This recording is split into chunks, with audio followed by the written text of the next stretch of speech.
Olá, amigos! Tudo bem com vocês? Comigo, tudo ótimo.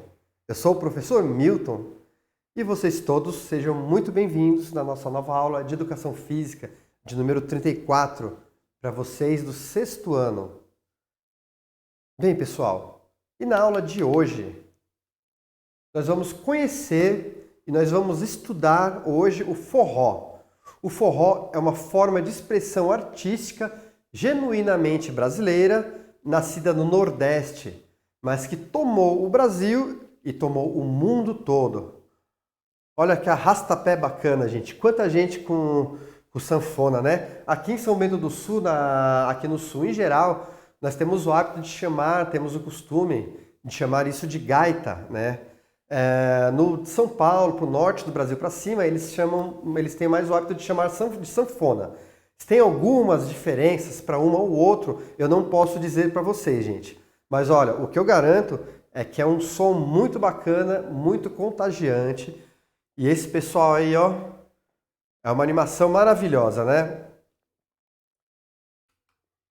Então, a origem do termo forró. A história do forró reúne muitas curiosidades e características que marcam bastante a cultura nordestina. Derivado do nome de forrobodó, né, que significa confusão, arrastapé ou farra. O forró surgiu no século XIX na região de Pernambuco, onde eram realizados bailes populares.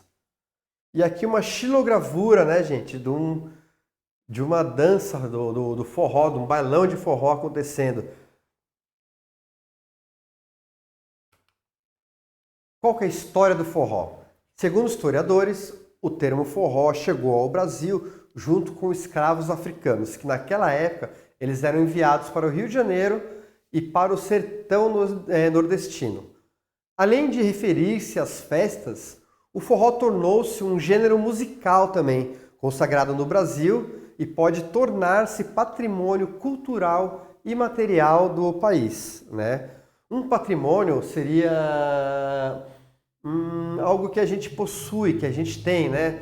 Por exemplo, se eu tenho uma casa, se eu tenho um carro, se eu tenho um sítio, eu tenho um patrimônio, né? Algumas construções são chamadas de patrimônio históricos, elas ascendem à categoria de um patrimônio histórico, porque elas representam a história de algum lugar, alguma região, alguma cidade. Um patrimônio imaterial é algo que a gente não pode segurar, pessoal. É algo não tangível, né? Um estilo de música, uma brincadeira, eles podem ser também patrimônios imateriais. Como inclusive até mesmo um estilo de pintura, xilogravura, mais outra xilogravura de forró aqui. Algumas características. O estilo é marcado pelo som da zabumba, triângulo e sanfona. Ele é representado pela dança entre casais que, com os corpos colados, arrastam o pé no chão. Foi a partir de 1950 que a história do forró começou a ganhar força em todo o território nacional. Isso porque no ano de 1949, o cantor e compositor Luiz Gonzaga gravou a música Forró de Mané Vito, que caiu no gosto do povo, e foi ele quem popularizou a sanfona ou acordeon. E desde então, o ritmo passou a ser reconhecido em todos os cantos do Brasil. No início da história do forró, as composições eram inspiradas no modo de vida nordestino e do povo do sertão. As letras costumavam relatar os hábitos e os costumes desse povo, desde as alegrias até as tristezas e dificuldades, né? Falava-se muito de amor, de lembranças e de saudade da terra. O forró é um gênero musical representativo do Nordeste. Olha aqui mais um desenho de um casal bailando, um casal dançando, né, gente? E a música como uma forma de expressão artística, é isso que ela traz pra gente, né? Às vezes ela traz o amor, às vezes ela traz a desilusão, como toda a forma de arte representa o que a gente vive. E vamos conhecer as fases do forró. O forró, enquanto gênero musical, engloba vários estilos, os chamados shot, né, que é representado pelos passos 2 para um lado e 2 para o outro.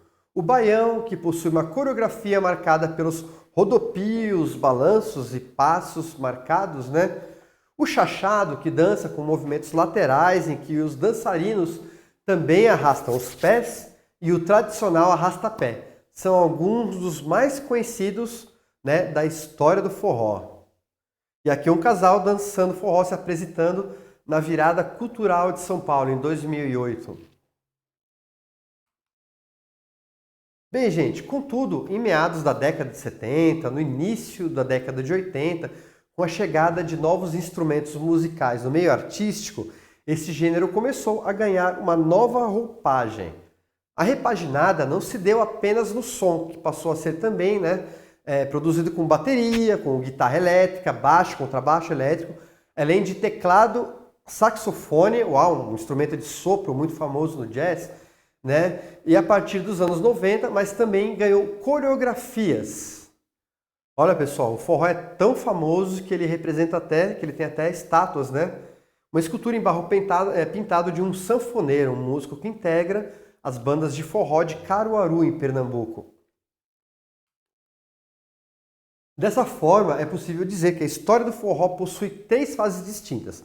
A primeira, marcada na década de 50, com o Baião, lançado por Luiz Gonzaga, e não é à toa que ele ficou conhecido como o Rei do Baião. Também foi responsável por abrir as portas para outros artistas do Nordeste, como Jackson do Pandeiro, Marinês, Dominguinho, Sivuca, dentre muitos outros.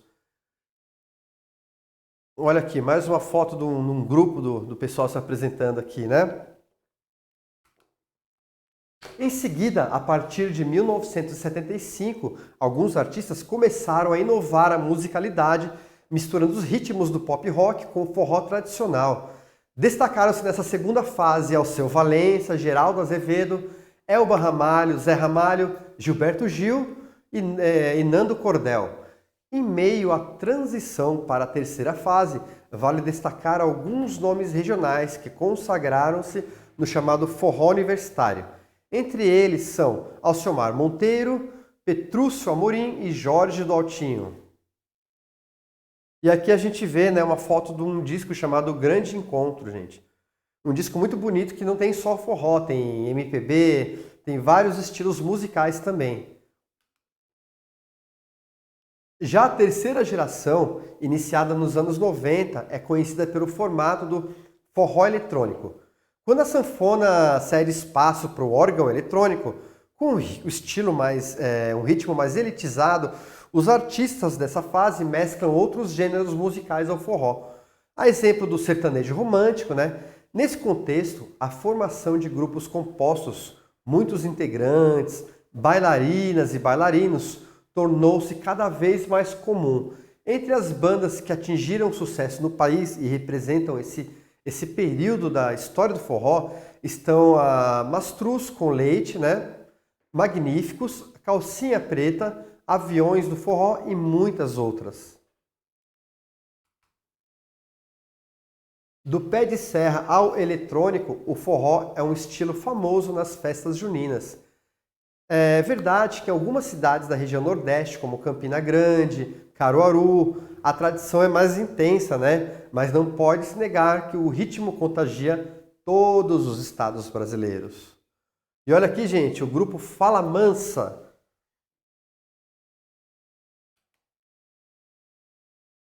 Dia Nacional do Forró. Considerado uma expressão cultural do país, o forró tem um dia especial reservado no calendário nacional. E não por acaso, 13 de dezembro foi a data escolhida para celebrar a representatividade do ritmo.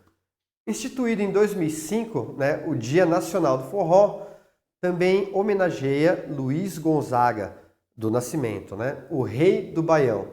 E ele foi nascido nesse mesmo dia.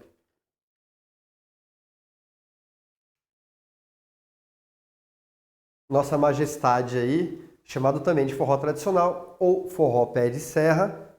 Bem, os seus maiores representantes são Luiz Gonzaga, Jackson do Pandeiro, Dominguinhos e Sivuca. Sivuca é um grande poeta, né, pessoal? Bem, à esquerda, Luiz Gonzaga, né, no início da carreira, e à direita ele já consagrado, já como rei do Baião. Vamos falar agora um pouco sobre os benefícios para a saúde da prática de qualquer tipo de dança, inclusive do forró, que podemos listar abaixo, né, gente? Então, estímulo para o cérebro, para a memória, né? Toda atividade que envolve coordenação motora, atividade física, música, ajuda também o nosso cérebro, nossa memória, o corpo como um todo.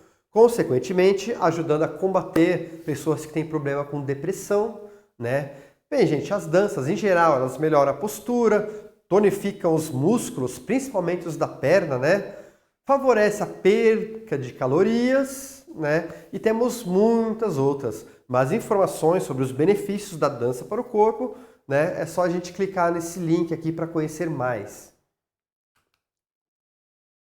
E para concluir, né? E aí, gente? Que tal umas aulinhas de forró em uma academia? Com tantos benefícios e vantagens que isso pode proporcionar, né? É uma proposta bem atrativa, não é mesmo? O forró, o samba, o maxixe, são tantos os estilos musicais brasileiros que torna tão difícil escolher, né? Façam as atividades propostas para a aula de hoje, mantenham-se ativos e tenham uma ótima semana de estudos.